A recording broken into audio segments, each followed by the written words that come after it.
جس کے تابع دشت و دریا اور سمندر، زمیں جس کے حکم کی پابند ہو، جو زمیں پر خدا کا نائب ہو اور مسجود و ملائک ہو، اسے انسان کہتے ہیں۔ یہ سب کتابوں میں پڑھا اور علماء سے سنا، لیکن جس نے صحرا اور سمندر پر حکمرانی کر کے دکھائی، جس کے حکم پر لرزتی زمین ٹھہر گئی، جس کی چادر سے آگ ٹھنڈی ہو گئی، جس کا واسطہ دے کر مجاہدین نے گھوڑے دوڑا دیے، جو منبر پر بیٹھ کر کوسوں دور حالات جان لیتا تھا، اسے داماد علی، شہید منبراؤ محراب، امیر المومنین، خلیفہ دوم، امام عدل، فاروق اعظم، اشرا مبشرہ کے جانے نشین، فاتح روم و ایران، حضرت عمر فاروق کہتے ہیں۔ حضرت عمر وہ شخص ہیں کہ جن کے بارے میں نبی کریم صلی اللہ علیہ وآلہ وسلم فرماتے ہیں، عمر وہ پہلے شخص ہوں گے جس سے اللہ رب ذوالجلال مصافحہ فرمائیں گے، ہاتھ پکڑ کر جنت میں داخل فرمائیں گے۔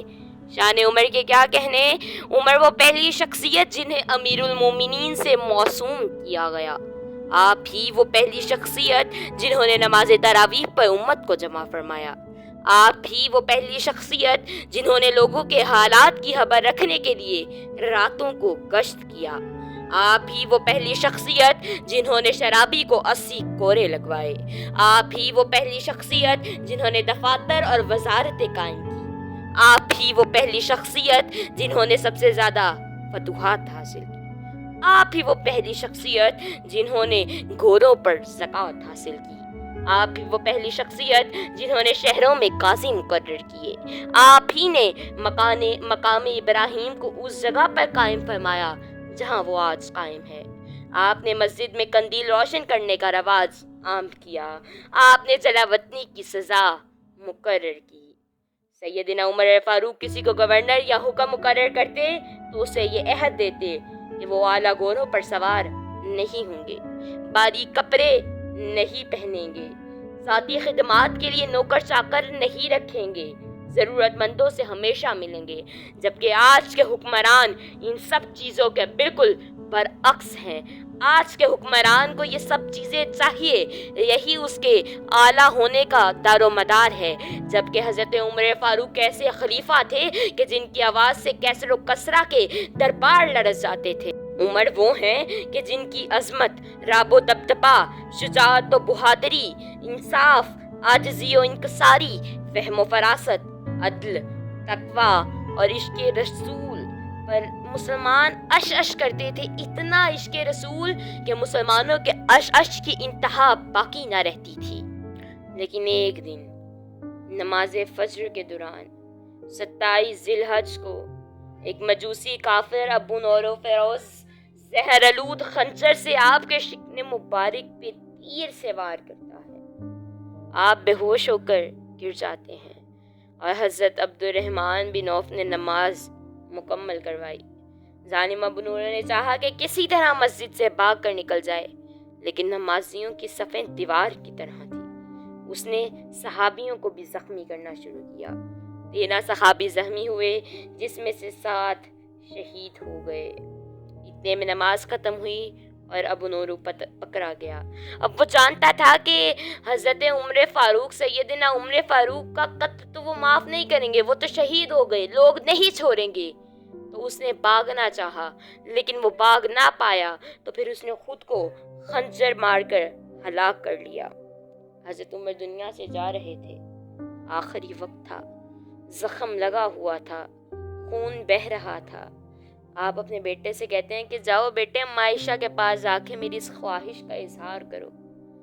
آپ کے بیٹے اما عائشہ کے پاس چلے جاتے ہیں اور کہتے ہیں کہ بابا بہت زخمی ہیں، ان کا خون بہہ رہا ہے، اگر آپ اجازت دیں تو بابا کی یہ خواہش ہے کہ وہ آپ کے خاوند اور آپ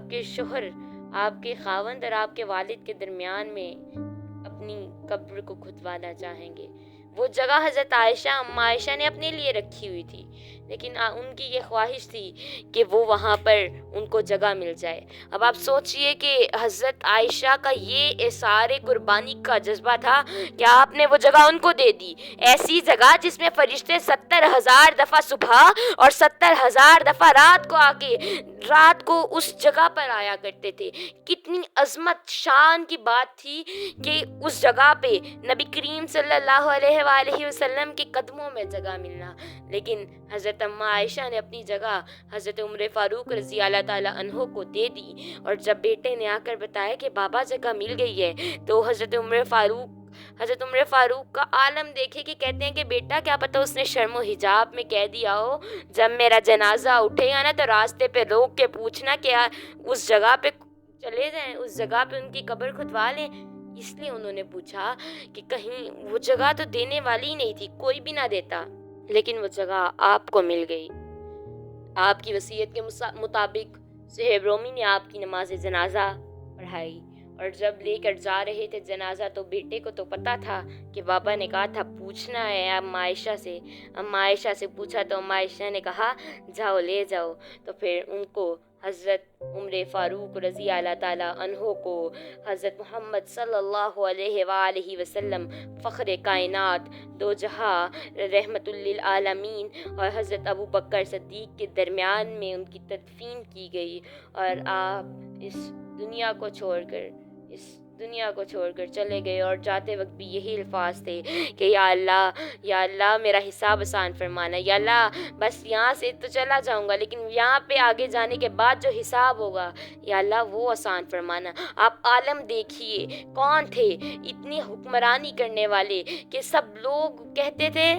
کہ عمر جیسا کوئی نہیں۔ نبی کریم صلی اللہ علیہ وآلہ وسلم نے خود فرمایا اگر میرے بعد کوئی نبی ہوتا تو عمر ہوتا۔ عمر کا ڈر اور خوف دیکھیے کہ آج مسلمانوں کو اس چیز کی بہت ضرورت ہے کہ حضرت عمر فاروق کی زندگی کا کوئی ایک پہلو اٹھا لیں اور اس پر عمل کریں تو